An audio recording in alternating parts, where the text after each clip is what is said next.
Hi everyone, so you can probably see we've just been to the garden centre. We've got loads of really cool plants that I've been looking for. We'll go through them all in just a second. Just need to get the last ones in. Oh, what is that? Well, we'll find out. We've got this, which is a apricot watsonia, which I'm thinking of planting just here somewhere, because this was like a little rat run for the chickens, I suppose. They used to come through here in the summer and have compacted this all down, and it stopped a lot of our plants from coming up. So I'm going to put this here just to try and block them. Maybe a bit further back so you can see those snowdrops. I have a little play around with the position. So that's to go there. We've got this Nephrophia mango popsicle, which has got loads of new shoots coming, which is brilliant. So hopefully we'll get some nice flowers this year. This will go up in the top bed, and I'll show you that later. We've got winter aconites, which I've been looking for ages. These are a buttercup, in that family anyways, and they grow this time of year and they look really good amongst snowdrops. So what I'm going to do is plant them under this magnolia.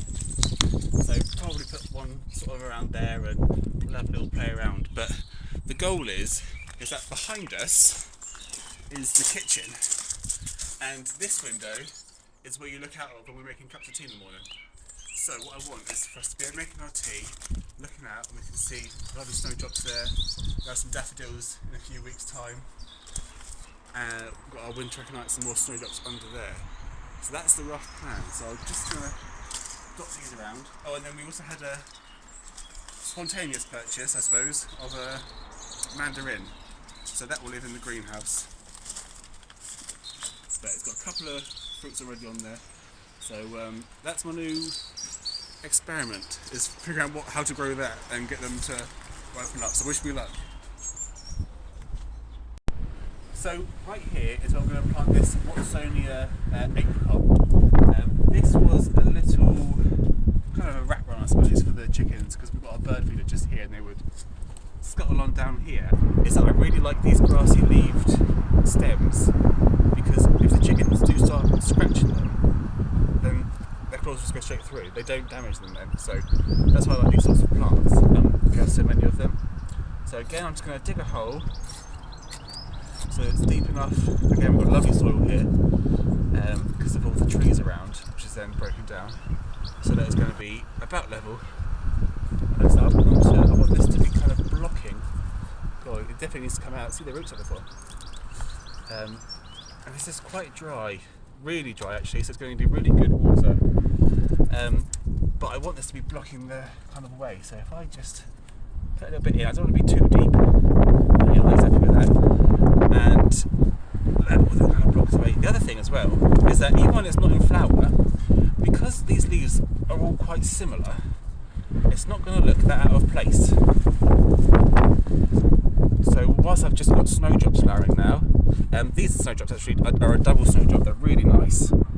And these are from a friend of mine on Instagram called From a Garden in Devon.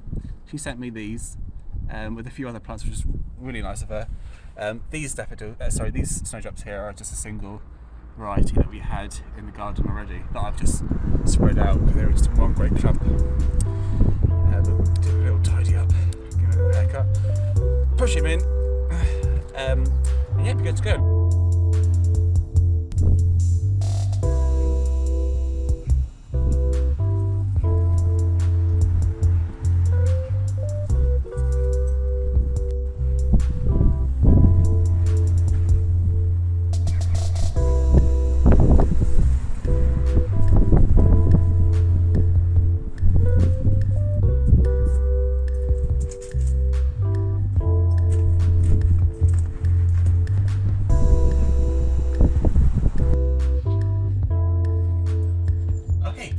Roughly the middle of February. I'm going to be planting my potatoes in about the end of March, April sort of time. So what I'm going to be doing today, as it's, like I say, middle of February, is start chitting my potatoes. So what I've got here are my two varieties I'm growing in the garden. I've got Maris Piper, which are a main crop variety, which means that they'll store well and they'll be ready later on in the season, but they'll store really well and be good for general use. And then I've also got Pentland Javelin, which are a first early. These two are the potatoes that I grow the most. They're the ones that Brandon's grandfather grows in his garden. And any that I don't put in our place up here will go down into their garden as well, so it won't matter too much. The reason why we chit is to give them a bit of a kickstart, get them on their way so that as soon as they go into the ground, they're hitting the ground running, and then we'll get really good potatoes hopefully sooner. So what we need to do is get the potato, look for the little eyes on there, so you can hopefully see there's some there, and then I'm going to place them into the tray with plenty of light but no warmth, and then that way they'll be able to get going.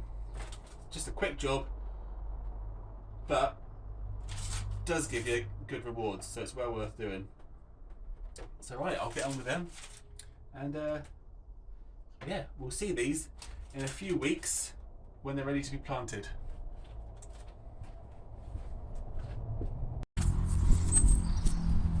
Right, I've got this lovely old brick wall here next to our veg patch, but it's a bit overgrown.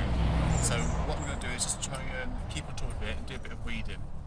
So I'm not going to get rid of everything. There's a few things I like, which I'll have a quick run through with you. But generally speaking, it does need a good tidy up, or else it'll just get out of control. But I do want to keep that sort of old school charm with it, looking a bit wild but still cared for. We'll see how we do.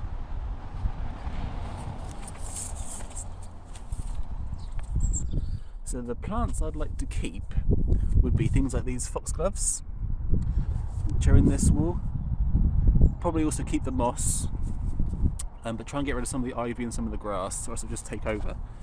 So I'll probably keep the daisies because they look quite cute, the foxgloves. I think there's a few ferns in here somewhere. Got some wild strawberries as well, which I'll keep. It's quite a big wall, but you'll see hopefully an improvement once I'm finished.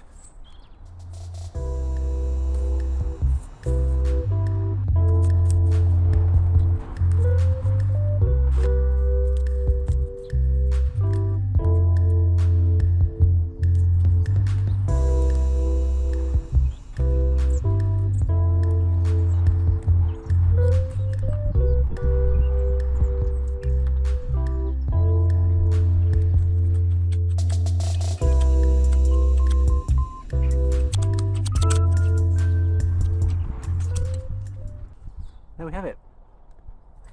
Hopefully you see an improvement. We kept that, and well, what we can see is this really nice old brickwork covered in the moss and a few of the foxgloves and things like that, just to give it a bit of character. But we can still see that brickwork. It's not covered up by too many plants, and it just fits in really nicely with the rest of the garden now.